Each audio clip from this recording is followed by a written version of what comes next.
So I want to explore with you all 3 ideas this morning. And the first is the power of receiving a blessing from an outsider. And then second, what that says about our tribal instincts. And then lastly, how God's movement in the world is bigger than you or I could ever imagine. And I want to explore all this through the lens of a story found in the Old Testament book of Genesis. And I get it. Here's some things I hear that are commonly said about the Bible. People say, man, the Bible is just so boring and outdated and irrelevant. Man, especially the Old Testament, a book like Genesis. That thing is so backwards, so barbaric, so full of wrath. I mean, why do we even need these stories? Why do we read them? And to that, I want to respond. First, have you read the Scriptures? Because boring is not exactly the adjective that comes to mind. And second, when it comes to the Old Testament, oftentimes this thing is so forward-thinking, so progressive, so ahead of its time that we can barely keep up in 2018. Are you with me?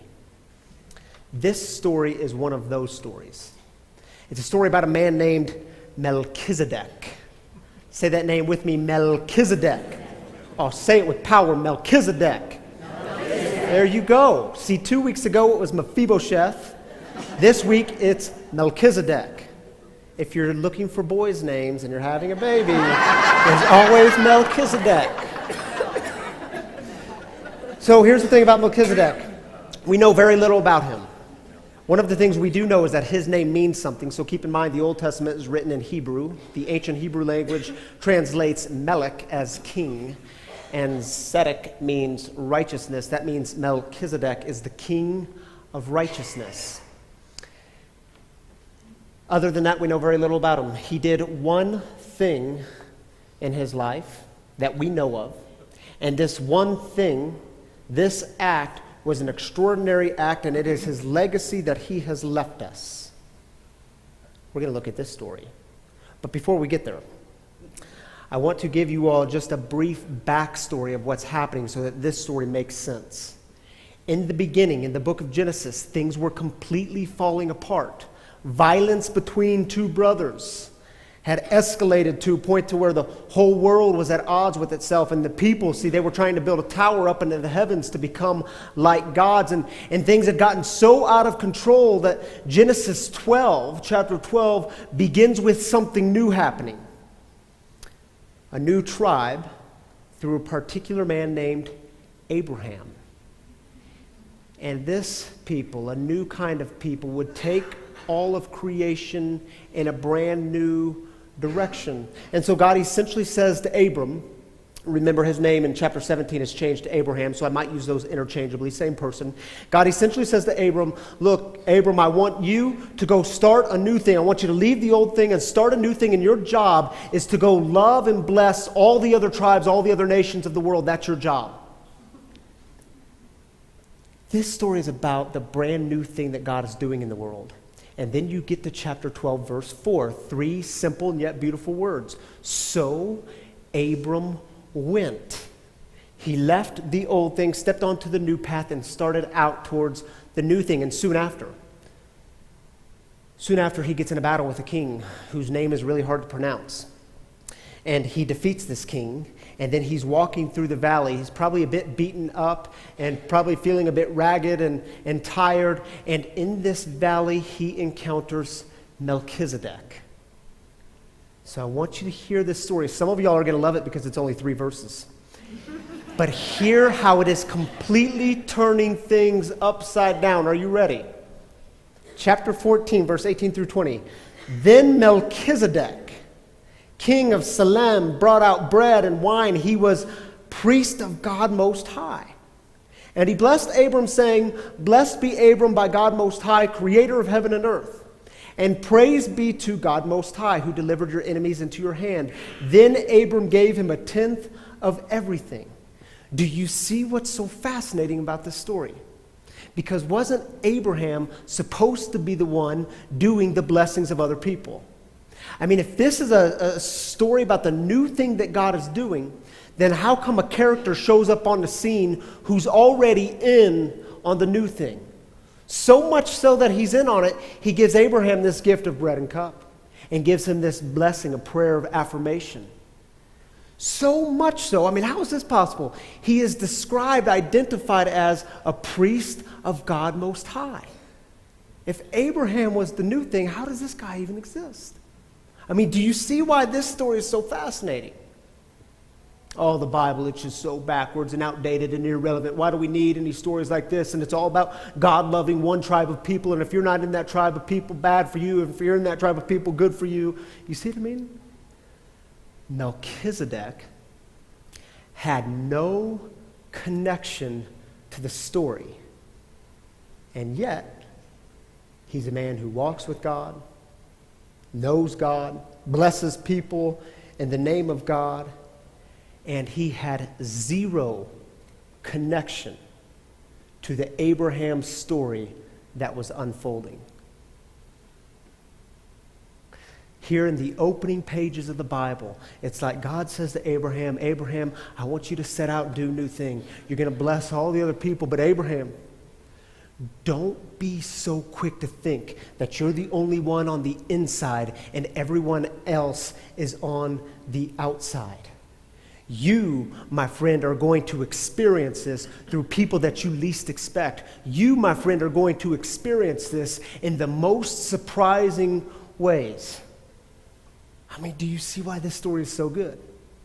Do you see why this story is so needed even today? An outsider bringing Abraham, an insider, into the presence of God. And some of y'all know exactly what this story is talking about. Because how many of you have experienced blessings from the supposed outsider? Was it an outsider who brought you something so profoundly good? Was it an outsider who brought you into the presence of God in very significant ways? You guys see, these moments are everywhere. Melchizedek moments. They're everywhere all the time. It's why we hear the same story. When you all go off on these St. Luke's missions experiences, when you go to places like Guatemala and Africa and Honduras and Texas, and you come back and you all say the same story. It's the same story every time. Man, I thought I was going there to give them life. I thought I was going there to give them something, and I was the one that received. Their hospitality, their grace, it gave me something so profoundly good, I didn't expect that. Man, I come back and I'm fundamentally different now. It's a story we hear all the time. Melchizedek moments, they catch us by surprise. And see, the other thing about Melchizedek moments is they're transformative. And they're not always easy because they allow us to see people differently in brand new ways. And see, it's hard because these are some of the people who think so differently than you. Man, they have different religious views than you, different political views, different worldviews, different views on everything than you do. They are so different than you. You can't imagine how they could possibly give you something good, how they could possibly bring you into the presence of God. And see, our tribal instincts kick in, and we start doing that self-protection and self-preservation, and we think it's just about us and our tribe, and how could you give me anything, and how could I learn from you? You know what I'm talking about? Yeah. See, when my early college days, when I was busy hating the gay community, there was folks within the gay community that allowed me to ask questions. They endured my concerns because Ryan was just so concerned about them. They endured my doubts as to who they were and why they were. But see, the thing is, those very conversations were what brought me into the presence of God in very poignant and real ways. Because for the first time, I could actually see them as people. Persons who were created in the image of God, just like I was created in the image of God. Man, these Melchizedek moments, they're everywhere. They're not always easy, but they are everywhere. And see, Melchizedek moments, what else I know about them? We often experience them in times of grief and pain and loss and heartache. You know, on Tuesday afternoon, I had the opportunity to sit with my friend in her living room. Her name is Vatsala. Is Vatsala here? Yeah, she's in the back. Raise your hand, Vatsala. I want people to see my friend Vatsala. Yeah. Vatsala lives over in Windcrest. And on Tuesday afternoon, I joined her in her living room for a time of prayer. And you know how it goes sometimes. You just start getting into your life stories. And so Vatsala was sharing with me her story. And one of the first stories she told me was how in 1976, when she and her husband were looking for a church, they stumbled upon this little United Methodist Church in Baltimore. And she said, Ryan, I wish she could tell the story because she tells it with such power. She says, Ryan, we were the only non-whites there. And when we got there, they welcomed us. And in her words, they loved us beyond words. And she's still connected to some of those people today. But see, the moments often come in grief and heartache, because she goes on with her story, and she told me the story of her husband passing away. I think it was 2005. You might have to correct me later, but I think it was 2005. And this incredible story of how her husband was barely hanging on in the hospital, and then he passes, and the hospital doors, it was like they were just flung wide open, and people started flooding into the hospital. And she says, Ryan, the staff came to me. The hospital staff came to me and said, we don't know what to do because people are, the waiting rooms are crowded and people are sitting on the floor in the hallways. And these are people that I didn't even know I was connected to. I didn't even know some of these people, but they were the ones offering prayers of healing and grace and comfort. And she said the same thing with the memorial service. We planned for this many, but this many ended up coming. People I didn't even know I was connected to. Melchizedek moments. Have you experienced those in your time of grief and loss and heartache? Was it an outsider, people you did not expect, in the times when you most needed it, that came to you and offered grace, something so profoundly good that it fundamentally changed you? These moments are everywhere. And see a couple of interesting points about this Melchizedek story. Because you see, he's only mentioned 2 other times. One other time in Psalm 110, it's about 6 words. And then he's mentioned in the New Testament book of Hebrews. And here's how that goes. The writer of the New Testament book of Hebrews, he was trying to figure out, don't read the screen yet, act like that's not there. He was trying to, there you go. That's magic. He was trying to figure out how to communicate and articulate to his community who Jesus was. Jesus being like this new type of priest, but not something we have a category for. And he sits around and he says, man, I got it. I got it. And he calls the community around. Y'all, you got to hear this. You got to hear this. I know how to describe it.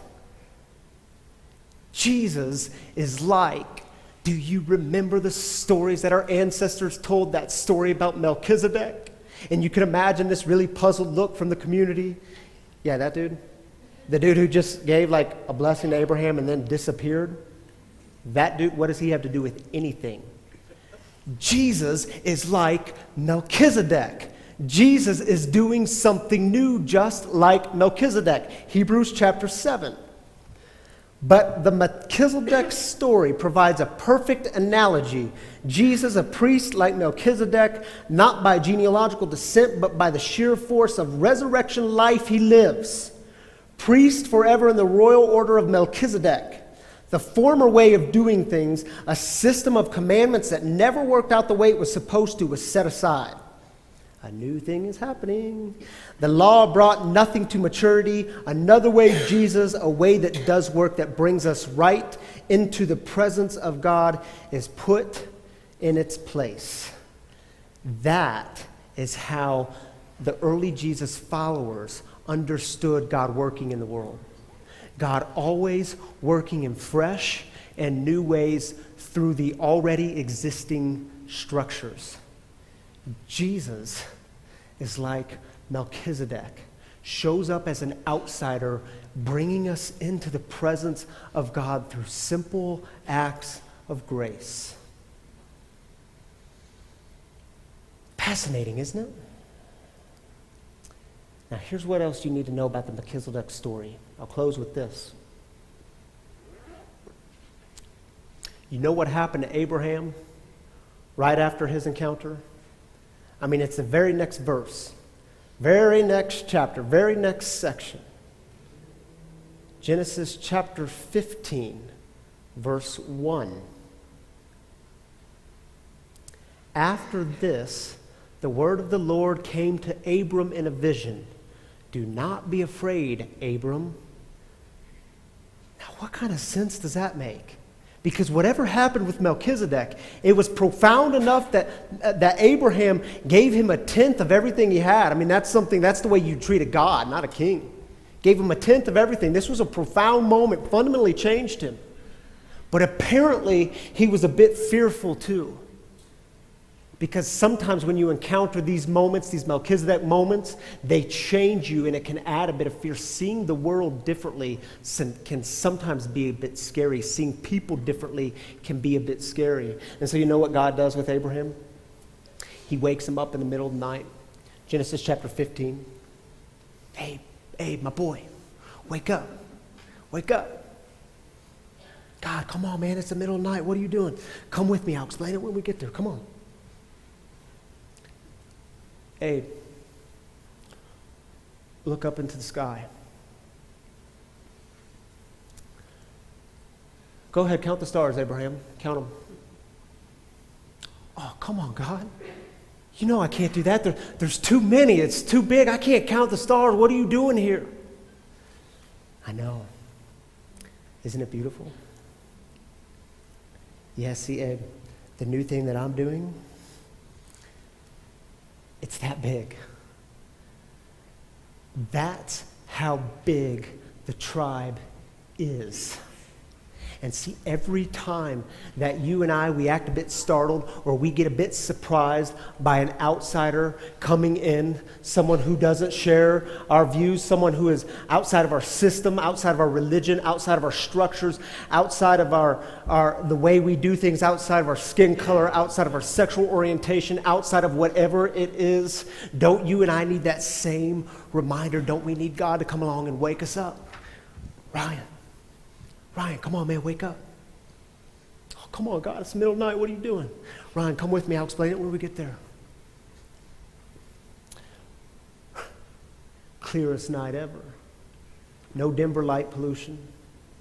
It's like camping in Summit County. Ryan, look up at the sky. Ryan, count the stars. Come on, God, you know I can't do that. There's too many. It's too big.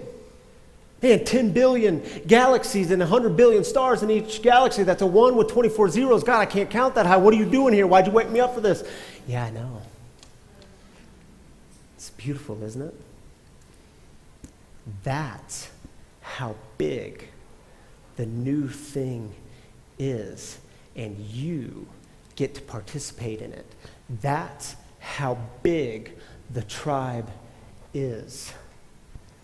This story says there are Melchizedek moments happening all around you. Are you open and aware enough to receive them? Because I, God, am always moving in your midst through unexpected people in unexpected ways. And so at this time, the band is going to play a song. It's called Blessings. And during the song, if you would like, I invite you to come to one of the tables. You can, of course, remain seated and reflect if you'd like always. But we have these glow-in-the-dark stars. You know, the kind that you can putty up to your mirror or put on your ceiling, and when you put it in the light and then take it in the darkness, it's still light.